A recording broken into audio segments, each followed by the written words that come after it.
नमस्कार मित्रांनो, विन दोघातीलही तुटेना या मालिकेच्या येणाऱ्या काही भागामध्ये मित्रांनो एक आता जबरदस्त असा आपल्याला ट्विस्ट पाहायला मिळणार आहे। कारण आता मित्रांनो सोनंदीने जी काही अंशुमनचं सत्य बाहेर काढून समरच्या मनात आपली जागा निर्माण केलेली आहे आणि त्यात म्हणजे आता एक आणखीनच खूप मोठा म्हणजे सत्याचा अगदी सामना ह्या समरला करावा लागणार आहे। तोच म्हणजे आता मंदा मात्र आता ह्या राजवाड्यांच्या घरामध्ये येणार आहे आणि राजवाड्यांच्या घरामध्ये येऊन अंशुमनला जे काही ती म्हणत आहे आणि अंशुमनचं सत्य सांगता सांगता मात्र आता जेव्हा मलिका आता मंदाची माफी मागायला जाते तेव्हा आता समोरच्या समोर मात्र मंदा सर्व काही खरं आता ह्या समरला सांगणार आहे। कारण सोनंदीने दम धरलेला असतो, परंतु आता मंदा मात्र रोहनचं आणि आदिराचं लग्न मोडण्यासाठी मला यांनी पैसे दिल्याचं सत्य मात्र आता आणि डिव्होर्स पेपरवर सह्या करून घेण्यासाठी सुद्धा यांनी मला पैसे दिलेले आहेत। या सत्याचा बॉम्ब मात्र राजवाड्यांच्या घरामध्ये येऊन कसा फोडते आणि शेवटी समोर आता मलिका काकूंचं सध्या सत्य येऊन आता पुढे नक्की काय होतं हे आपण बघणार आहोत। त्यासाठी मित्रांनो व्हिडिओ शेवटपर्यंत नक्की बघत राहा आणि जर तुम्ही आपल्या चॅनलवर नवीन असाल तर चॅनलला सबस्क्राईब करण्यासाठी मात्र विसरू नका। तेव्हा आता मित्रांनो हे बघा, आता समरने मात्र सोनंदीला खूप काही कौतुक करून तिला आता आपल्या ऑफिसमध्ये टीएने हे पद दिलेलं आहे, म्हणजे तक्रार निवारण अधिकारी। आणि त्यासाठी आता श्वेताचं सुद्धा छान असं वेलकम आता ऑफिसमध्ये तयारी सुरू असते आणि आता चक्क समर सोनंदीला फोन करून ऑफिसमध्ये घाईने बोलावतो।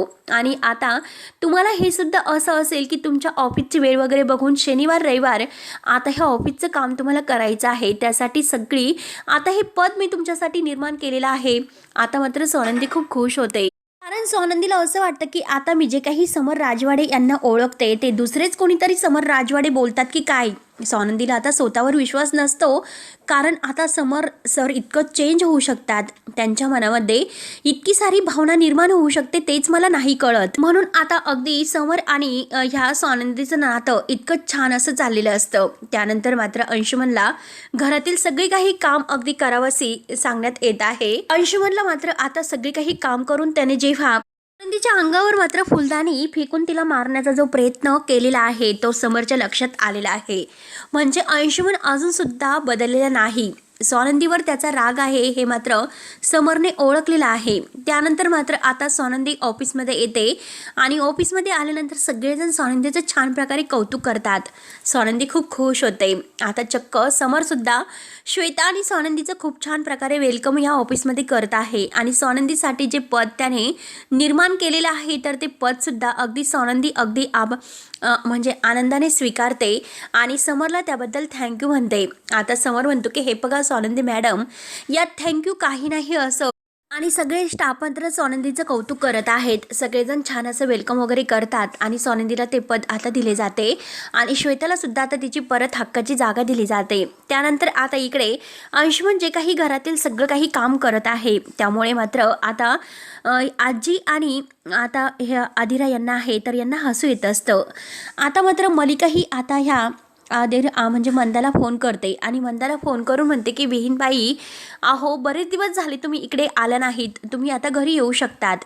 परंतु आता मंदा म्हणते की हे बघा, मला यायचं किंवा नाही यायचं हे माझं मी ठरवेल, मी नाही येऊ शकत। आता मात्र काही झालं तरी आता सोनंदी त्या घरामध्ये सुखात तर असेल ना, आणि त्या अंशुमनने सोनंदीसोबत काही अगदी वेडवाकडं केलं तर नसेल ना, याची आता मंदाला काळजी वाटते।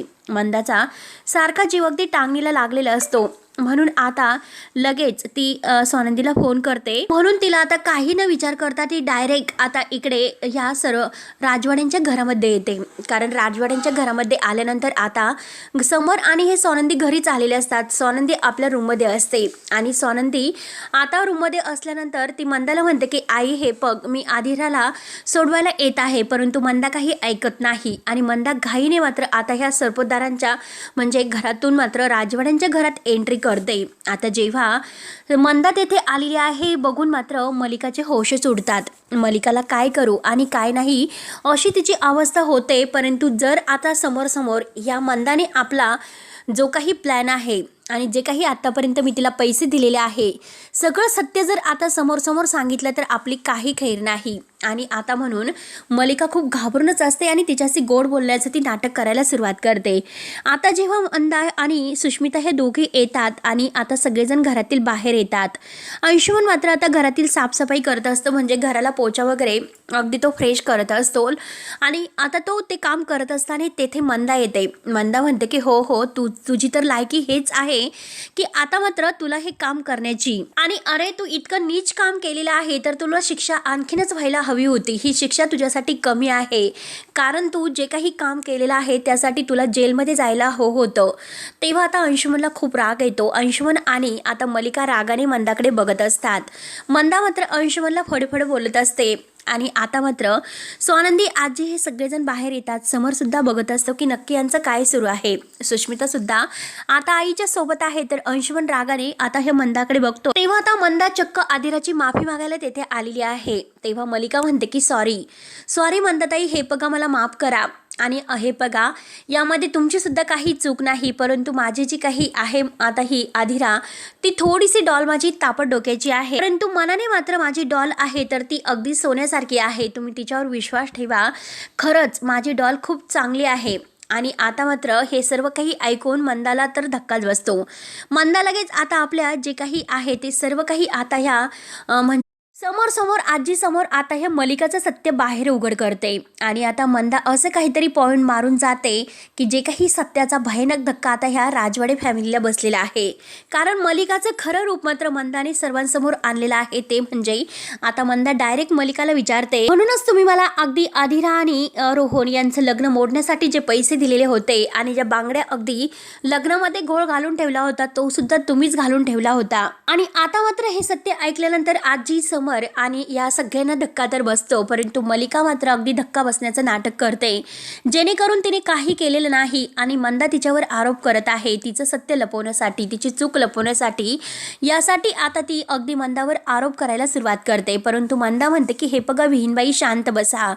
जे काही झालेलं आहे ते सर्व तुमच्यामुळे झाले. आणि समर राजवाड्यांना म्हणते की हे बघा जावई बापू, ह्या मला डिव्होर्स पेपरवर जे काही त्यांनी पेपर्स आणले होते ते पेपर सुद्धा त्यांनीच आणून दिले होते आणि त्यांनीच मला आता रोहन आणि अधिरा यांचा डिव्होर्स घडून आणण्यासाठी सांगितलं होतं. त्या मला असं म्हणाल्या होत्या की हे बघा विहीनबाई, तुम्ही या पेपर्सवर रोहनच्या सह्या घ्या, म्हणजे मी तुम्हाला अगदी तो फ्लॅट आहे तो फ्लॅट विकत घेऊन देईल. फ्लॅटचं आमिष दाखवून मात्र यांनी मला आता फसवलं आणि आता जे काही आहे ते मी यांच्या सांगण्यावरून केलेलं आहे, म्हणजे त्या डिव्होर्स पेपरवर मी सुष्मिताच्या सह्या घेतल्या, परंतु हे सगळं मात्र आता ह्या मलिका राजवाडे यांच्या सांगण्यानुसार केलेलं आहे.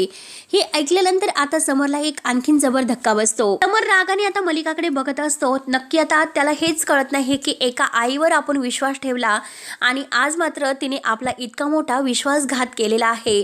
याचा जबर धक्का आता समरला बसलेला आहे. कारण आता स्वानंदीला इतक्या लवकर हे सर्व करायचं नाही, पण तरी सुद्धा हे अधिरा आणि रोहन यांचा संसार वाचवण्यासाठी आणि समोर आता अगदी खरे रूप येण्यासाठी आता स्वानंदीने हे सर्व केलेले आहे. तर आता अंशुमनला तर त्याच्या पापाची शिक्षा स्वानंदीने दिलेली आहे, परंतु आता मलिकाचं सत्य जेव्हा समोर येतो तेव्हा आता आजी आणि समर या दोघांना इतका मोठा धक्का बसतो. समर घाईने आता मलिका जवळ येतो आणि काकू हे जे काही बोलतात ते खरं आहे का असं विचारतो.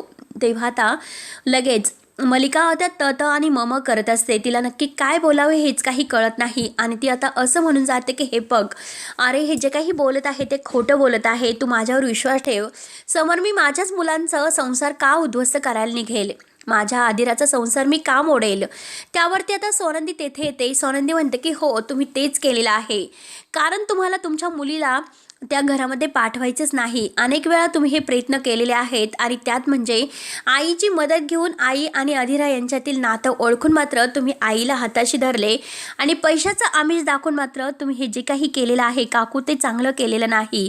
म्हणून आता सोनंदी प्रत्येक सत्य आहे तर ते बाहेर काढते आणि बाहेर काढलेलं हे सत्य मात्र आता समरला एक प्रकारचा मोठा धक्का बसलेला असतो. आता नक्की काय आहे हेच काही कळत नाही, म्हणून मात्र आता समर स्तब्ध होतो. आता काकू ही अगदी कबूल व्हायला तयार नसते, परंतु मंदा बरोबर जे काही फ्लॅट वगैरे आहे मला देण्याचं आमिष दाखवलं, फ्लॅटच्या चाव्या वगैरे, आणि अजूनपर्यंत मला कोणताही फ्लॅट वगैरे दिलेला नाही, उलट माझ्याकडून काम करून घेतलं आणि मला फसवलं.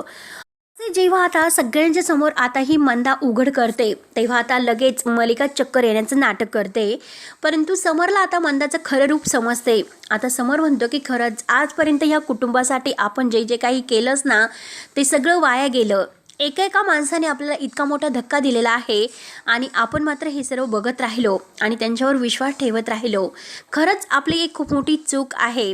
आणि म्हणून आता समरच्या मनामध्ये स्वानंदीच्या विषयी आणखीनच प्रेमाची भावना निर्माण होते. म्हणजे ज्या स्वानंदी मॅडम आहे अगदी घरातून म्हणजे त्या घरातील नव्हत्या, अगदी घरातून म्हणजे त्या बाहेरील घरातून आल्या तरीसुद्धा या घरासाठी इतकं सर्व काही त्या करतात आणि आपण मात्र घरातील लोकांसाठी इतकं काही केलं, त्यांच्यावर विश्वास ठेवला, त्यांच्यावरून आपण स्वानंदी मॅडमला इतकं काही बोललो, अगदी त्यांचा अपमान करून त्यांना घरातून जाण्यासाठी सांगितलं. पण आज मात्र त्याच मुलीने माझं आयुष्य अगदी वाचवलेलं आहे. ज्या लोकांवर इतका डोळे झाकून विश्वास ठेवला तर त्याच मुलीने मात्र आता इतकं आपल्याला ह्या जे काही डोळ्या नकळत घडणाऱ्या ज्या गोष्टी आहेत तर त्या समोर आणलेल्या आहेत. इतका मोठा आपल्याला अगदी धक्का पचवण्यासारखा नाही म्हणून समर पूर्णपणे आता हतबल होतो. तर स्वानंदी समरला सावरते आणि म्हणते की हे बघा समर राजवाडे, तुमचं मन खरंच खूप मोकळं आहे, परंतु तुमच्या मागे अनेक असे छुपे डाव होतात. आणि मी तुम्हाला आणखीन एक गोष्ट सांगत आहे, कारण जेव्हा आपण हनीमूनसाठी जायला निघालो तेव्हासुद्धा आता आपल्या गाडीचा जो अपघात आहे तर तो अंशुमनने केलेला आहे. कारण अंशुमनने आपल्याला अनेक वेळा असा मारण्याचा प्रयत्न केला आणि त्या दिवशीसुद्धा जेव्हा आपण ऑफिसला जायला निघाला होतो तेव्हा मात्र आता याने मुद्दाम ती फुलदाणी माझ्या अंगावर फेकण्याचा प्रयत्न केलेला आहे. आणि आता हे अपघाताचं जे सत्य आहे ते पुराव्यासहित मी लवकरच तुमच्यासमोर आणणार आहे. कारण हे कोणी केलेलं आहे, हा अपघात नेमकं कसा घडला आणि काय घडला, कारण तो जो काही ट्रक आहे ना तो आपल्या मागे पाठलाग करत होता. तेव्हा मला असं ओळखलं की नक्की ह्यामागे अंशुमनचा हात आहे. कारण मी माझ्या कानांनी हे सर्व ऐकलेलं आहे. म्हणून मात्र आता अंशुमनवर मी विश्वास ठेवू शकत नाही. आता मात्र तो यापुढे जे काही करेल ते काही करता म्हणजे सांगता येणार नाही. त्यामुळे त्याला आणखीन शिक्षा व्हायलाच हवी. आता मात्र मलिकाच्या बाबतीतसुद्धा अंशुमने एक खूप मोठा निर्णय घेतलेला आहे. आणि आता मलिकाला सुद्धा आदिराचा संसार तोडणाऱ्या या मलिकाला मात्र आता समर काही माफ करणार नाही. आणि आदिरासुद्धा आता रोहन आणि तिच्यामध्ये वाद निर्माण करणारे ह्या मलिकाला आता अगदी चांगलीच सुनावत असते. आईशी असणारं नातं तोडून मात्र ती स्वानंदीची माफी मागते. आणि समरसुद्धा, तर समर आणि आदिरा यांचं मन आणखीनच आता स्वानंदीविषयी घट्ट होतं आणि एक नात्याची घट्ट असे विण त्यांच्यामध्ये निर्माण होऊन समरने प्रेमाने आता स्वानंदीचा स्वीकार केलेला आहे आणि या घराची मालकीन तिला बनवलेला आहे. त्यामुळे मित्रांनो, पुढे नक्की काय होतं हे बघण्यासाठी आता आपल्या चॅनलला नक्की सबस्क्राईब करत राहा. धन्यवाद.